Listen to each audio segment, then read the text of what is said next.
angan-angankan ya, idam-idamkan datang ke sana itu. Apalagi kalau ada pawai yang internasional yang keren itu ya, di Jember kan ya. Selama pandemi nggak ada ya? Ya, alhamdulillah. Tapi ya hari ini kita berkunjung secara virtual dulu. Insya Allah suatu saat nanti kita bisa datang betulan ke Jember ya. Kotanya Mas Anang ya. Baik, yang saya hormati Ibu Eli Nusudianti, Kepala SDIT Harapan Umat, dan seluruh Bapak Ibu Dewan Guru, matur suwun Ibu tadi undangan. Ada semua, cuman satunya error, nggak tahu itu kenapa. Pindahkan hari ya Bu. Ya, yang 0888 yang kerudung biru yang yang on. Itu rupanya udah. Yang kerudung satunya lagi error. Ya, Allahu Akbar. Dan Pak Hari Setiawan Ketua Komite SDIT Harapan Umat beserta seluruh jajarannya. Matur suwun juga Pak Hari, sering dengar apa yang kami bagikan, sharingkan. Alhamdulillah dan manfaat ya Pak. Dan juga seluruh ya staf dari SDIT Harapan Umat dan juga Bapak Amru, matur suwun Pak sudah menghubungi kami, dan tentunya ayah bunda yang berbahagia hari ini.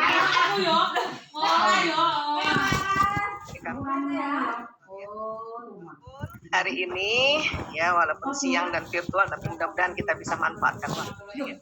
Panitia mengamanahkan kami untuk membahas kiat mengasah emosi dan tanggung jawab anak. Izinkan kami bercerita atau sharing siang hari ini dari sisi ilmu neurobiologi, sehingga izin Bu Eli, Pak Hari, Pak Rizka dan seluruhnya Bapak Ibu yang ada di Zoom dan di YouTube, saya izin menggunakan slide presentasi agar lebih memudahkan penjelasannya ya. Jadi saya izin ya Bu Rizka untuk share screen terlebih dahulu. Silakan dokter. Ya, mudah-mudahan sudah terlihat. Ini cek and recheck ini soalnya dari jauh ya. Sudah terlihat. Sudah ya.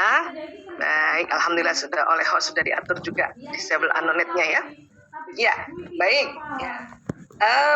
Kiat mengasah emosi dan tanggung jawab anak ya. Tadi Bu Rizka juga sampaikan bahwa sekarang ini bukan hanya intelektual ya, kecerdasan intelektual, tetapi kecerdasan emosi juga sangat mempengaruhi ya. Emosi itu apa sih emosi? Kalau saya sering tanya ya, Bapak Ibu emosi apa? Paling sering jawabnya marah gitu ya. Nah, emosi sebetulnya ini bahasa Latin ya, yang artinya atau dia terdiri dari kata emovere dan movere. Emovere keluar, movere bergerak. Jadi emosi itu bergerak keluar. Rupanya orang kalau ada emosi dia bergerak gitu ya. Minimal matanya yang bergerak gitu kan kalau ada emosi, atau tangannya yang bergerak atau kakinya yang bergerak. Ya. Nah, kalau emosi dari Kamus Besar Bahasa Indonesia, arti dari KBBI itu adalah satu, luapan perasaan dan pikiran yang berkembang dan surut dalam waktu singkat. Nah, karena bisa surut dalam waktu singkat, maka bisa dikelola. Maka kita bisa menatanya karena surut dalam waktu singkat. Ya. Kemudian diartikan juga keadaan dan reaksi psikologis dan fisiologis. Jadi di dalam tubuh ini karena emosi itu jadi ada kerja psikologis dan kerja fisiologis. Badannya juga bekerja di dalamnya. Ya. Kemudian diartikan juga keberanian yang bersifat subjektif. Artinya memang setiap orang tuh ada emosinya.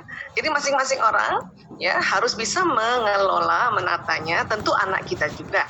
Namun karena dia masih kecil, maka kita pandu untuk dia mengenal emosi, mengenal jenis emosi, dan sehingga bisa dikelolanya.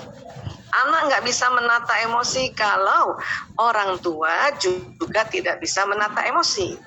Ya, itulah mengapa diminta oleh Bu Eli dan Pak Hari untuk kita sama-sama belajar ya.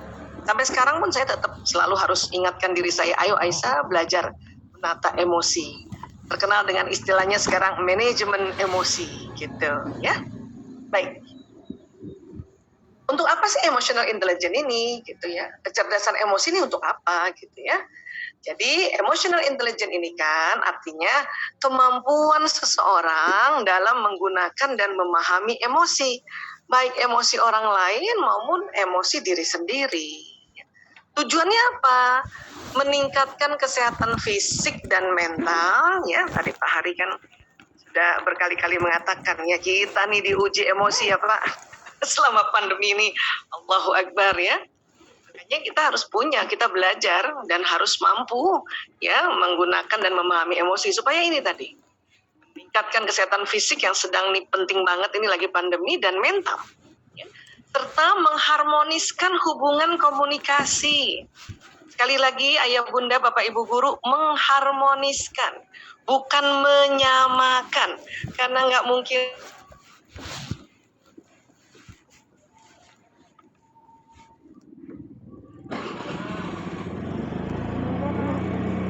beradaptasi. Ya, ini jadi goalnya harmonis ya. Jadi dengan harmonis itu kan asik ya. Jadinya sehat komunikasinya. Dan komunikasi sehat itu syaratnya adalah ya difahami dan kalau yang dengar nyaman. Nah, ini yang namanya komunikasi sehat sehingga terjadi harmonisasi. Oke. Apa sih yang harus dipelajari sih Bu Aisyah? Ya tentang emosi itu sendiri dan berbagai pernik-pernik lain. Artinya kalau kita mau belajar emosi, berarti kita belajar ya nantinya kita akan belajar tentang otak ya. Dan emosi adalah bagian diri dari kehidupan manusia. Nggak bisa lepas emosi itu. Ya. Tapi kalau terlalu emosional dan tidak rasional itu yang keliru. Ya. Jadi kalau Nabi bilang, ya Rasulullah SAW mengatakan jihad sesungguhnya adalah mengelola hawa nafsu. Hawa nafsu itulah sebetulnya yang disebut emosi oleh ilmuwan-ilmuwan. Tentu kita akan bicara tentang otak manusia, human brain. Allah ciptakan di otak kita, ada otak besar, ini benar-benar besar, cerebrum disebutnya, dan ada otak kecil yang di tengkuk ini disebut cerebellum. Dan terbagi dua ya Bapak Ibu, coba kita lihat ya. Dia terbelah dua ini betul-betul terbelah nanti. Ketemunya nanti di tengah. Ada belahan kanan, ada belahan kiri. Ya. Nih. Baik. Di dalamnya ada apa sih Bu Aisyah? Otak ini dia, neuron, sel otak. Jumlahnya berapa Bu Aisyah? 100 miliar. Banyak ya, banyak. Itu istilahnya banyak banget. Satu neuron ini kerjanya kayak satu komputer yang tercanggih di zamannya. Artinya, anak-anak kita dengan kita orang tua itu beda kecanggihannya. Jumlah bisa sama. Katakanlah saya lahir tahun 68 ya, generasi X ya. Kalau Bu Rizka lahir tahun berapa Bu Rizka? Pasti lebih muda dari saya, jauh lebih muda pasti. Tahun berapa Bu Rizka lahirnya? Saya 1990. Oh, itu milenial. Generasi Y. Bu Rizka juga 100 miliar, tapi otak Bu Rizka lebih canggih dari saya. Terus terang, ya. Saya juga 100 miliar gitu. Nah, apa sih kecanggihan otak seseorang yang menurut zamannya itu? Yaitu tadi penyimpanan data di otak generasi berikutnya ini jauh lebih banyak. Kalau gadget tuh RAM-nya lebih besar dibanding laptop zaman dulu atau komputer zaman dulu. Ya, Bu Rizka aja lebih besar tuh daya tampung informasinya dari otak saya terus terang ya. Apalagi nanti anak-anak kita tuh yang Gen Z itu kan yang lahir 96 ya sampai 2010 kan. Terus yang Alpha 2011 sampai yang sekarang lahir sampai nanti 2025 itu lebih canggih lagi. Karena dia lebih canggih, maka kita diminta orang tua nih agar anak nggak emosi gara-gara omongan kita. Stop melabel negatif generasi mereka. Pantang ngomongin bila mereka generasi mecin, generasi rebahan, generasi galauer. Stop itu, please. Kalau mau emosi anak itu juga jadi baik. Ya, bilanglah mereka generasi Qurani, karena tadi Bu Eli ingatkan kita bahwa Quran itu dahsyat. Jangankan anak-anak, kita aja disuruh belajar terus ya Bu Eli ya, benar ya Bu Eli ya. Makanya difasilitasi oleh Harapan Umat tadi ada sesi-sesi untuk belajar Quran, masya Allah. Ya, nah generasi Qurani, generasi Robbani itu mereka itu. Ya, nah lihat. Ini nih kayak laptop, benar-benar kayak laptop nih. Ini kabel yang nanti tersambung di stop kontak. Ini kabel-kabel yang ada di, kalau di laptop ayah bunda nih pakai laptop nih. Coba di pinggir-pinggirnya tuh ada potensi untuk terkoneksi dengan gawe yang lain ya. Laptop aja tuh cuman berapa sih? Cuman 5 sampai 10 ya. Kita satu neuron ini nanti cabang bercabang bisa 20.000, bayangkan. Allah Akbar. Dan 100 miliar ini banyak. Kita punya satu laptop aja disayang-sayang supaya nggak jatuh. Ini 100 miliar ada di otak. Makanya hati-hati. Makanya pantang kita toyor otaknya anak-anak ya. Kalau di Jember istilahnya toyor, bukan sih yang kepalanya digituin tuh. Dipukul, dijedukin di tembok. Astagfirullahaladzim, na'udzubillah min dzalik. Karena itu tadi komputernya banyak banget. Kalau rusak gimana? Ya, nah nanti antar neuron ini, antara laptop ini dengan laptop lain akan bersambung-sambung. Seperti ini kerjanya. Terjadi sambungan-sambungan. Nah, waktu terjadi sambungan ini ada proses kimiawi, ada proses fisika, dan terjadi listrik di otak kita. Allahu Akbar. Ya, misalnya nih, saya kan baru pertama kali lihat Bu Rizka, di otak saya tersambung wajah Bu Rizka. Tadi terdengar suara Bu Rizka tersambung, suara Bu Rizka, ini terjadi memori. Saya juga lihat Bunda Eli tadi, Bu Eli, Pak Hari Setiawan. Ya, sekarang juga saya lihat Bunda Hansa yang manis ya.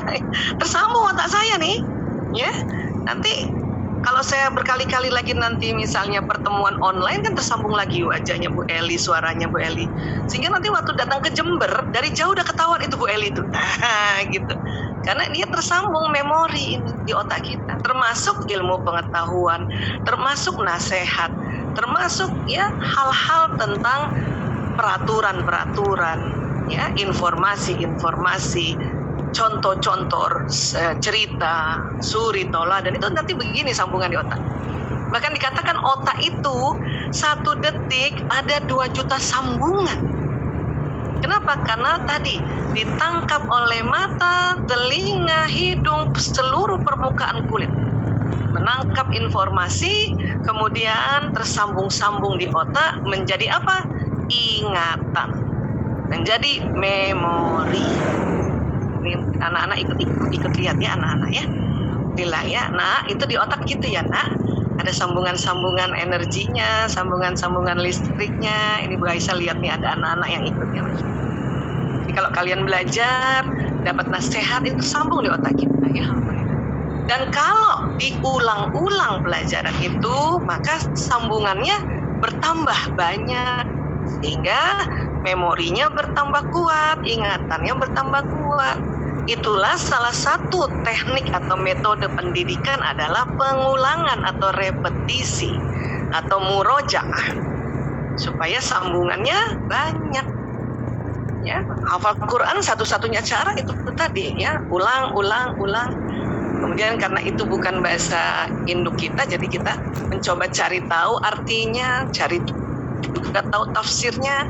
Ya, nanti kalau kita belajar arti dan tafsir, sambungannya jadi tambah banyak sehingga tambah bermakna apa yang kita kaji dan kita ya mengaji dan mengkaji tadi ya. Baik. Kemudian di tengah otak ternyata ada otak emosi. Ini ada 2 gambar ya. Ini gambar yang warna otak emosinya dikasih warna hijau, ini warna ungu kebiruan. Ini sering diistilahkan the limbic system atau sistem limbik. Inilah yang ngatur emosi. Perangkatnya banyak sekali ya, kita nggak usah hafalin ya. Kita tahu aja lah, otak emosi itu di tengah.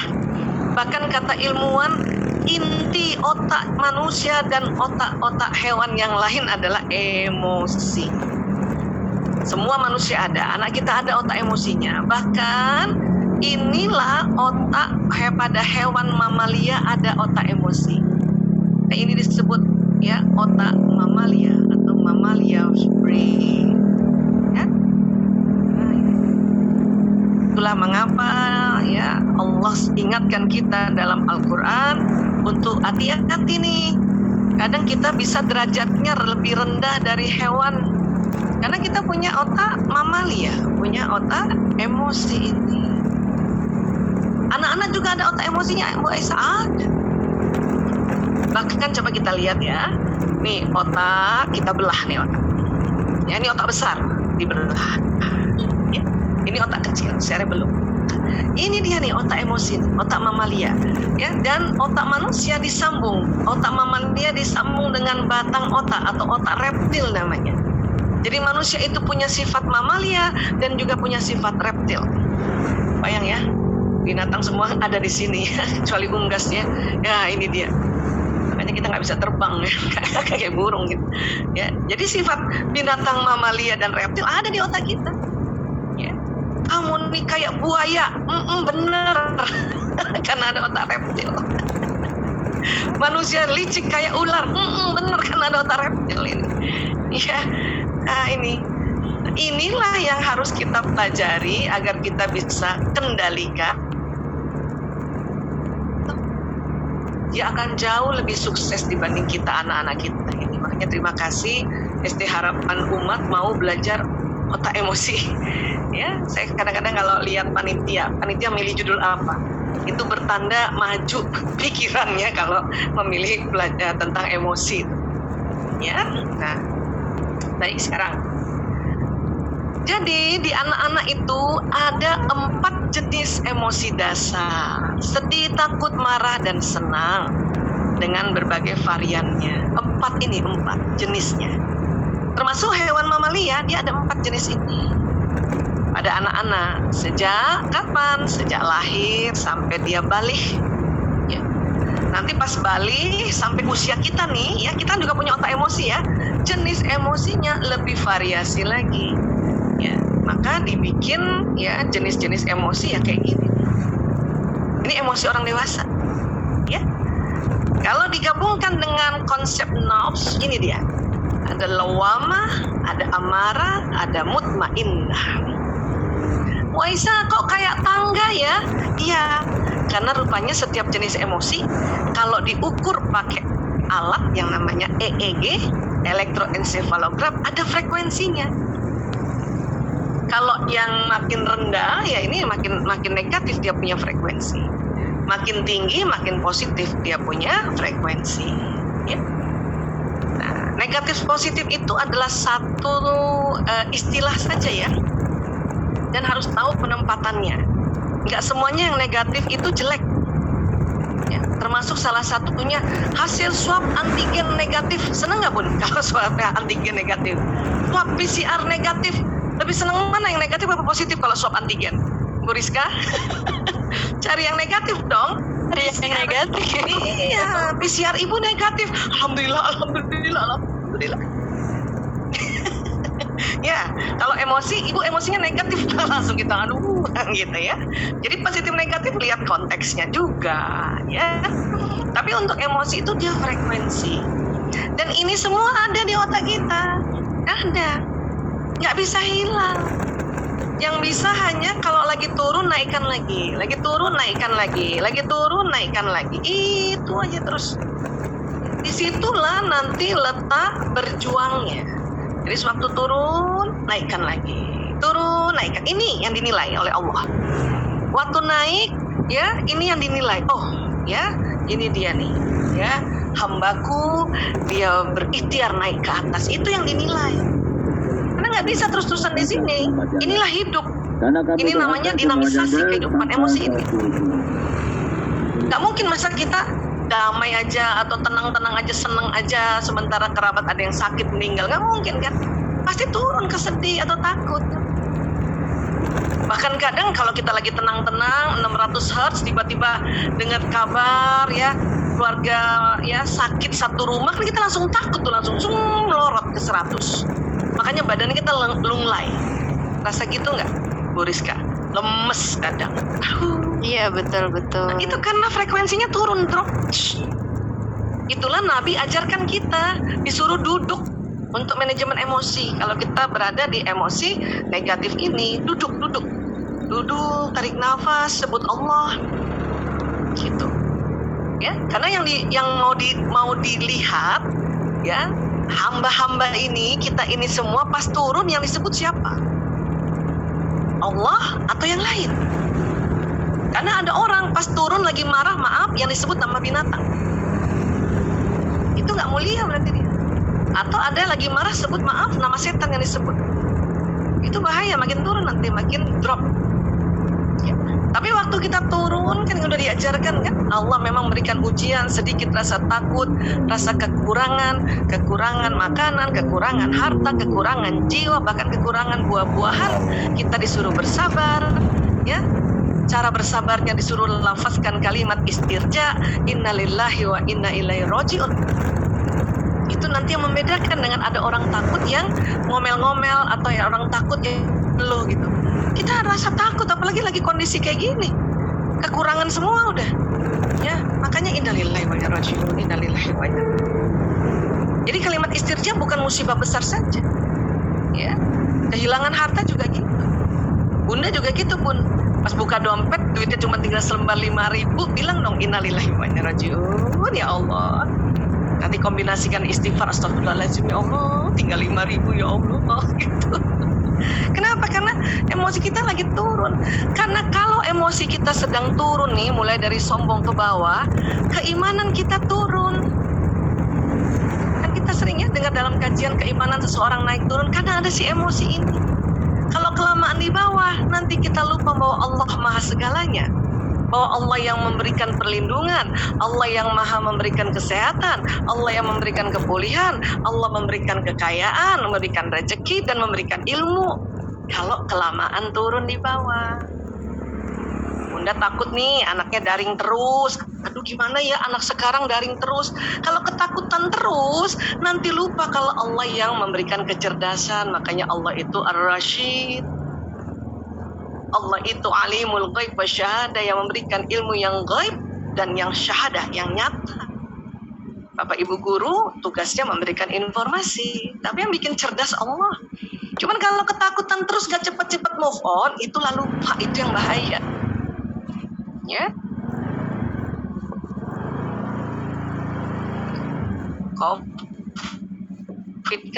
Atau waktu sakit takut nanti nggak sembuh, padahal yang memberikan kesembuhan kan Allah, yang memberikan perlindungan Allah. Memang kalau kita udah lagi turun kayak gini, lupa. Untuk itulah suruh naik ke atas. Nanti udah naik ke atas baru ingat, oh iya ya, Allah Maha segalanya. Oh iya ya, karena otak intelektual kita pada saat kita ya ada di bawah ya terblokir sementara. Itulah kita perlu naikkan. Cara naikkannya apa? Ya mana Bu Aisyah? Ya, yang cara gampang itu, cara umum adalah bernafas dalam, tarik nafas panjang, buang, lagi tarik nafas, buang. Itu cara umum. Ini anak kecil bisa, remaja bisa, nenek-nenek juga bisa, apalagi umur kayak kita. Agama apapun juga bisa. Karena bahkan kadang kita nggak tarik nafas, badan kita tarik nafas duluan. Coba Ibu perhatikan, pernah nggak lagi ngantri panjang lebar, tiba-tiba ada ibu-ibu nyolonong, itu kita langsung gitu ya, supaya kita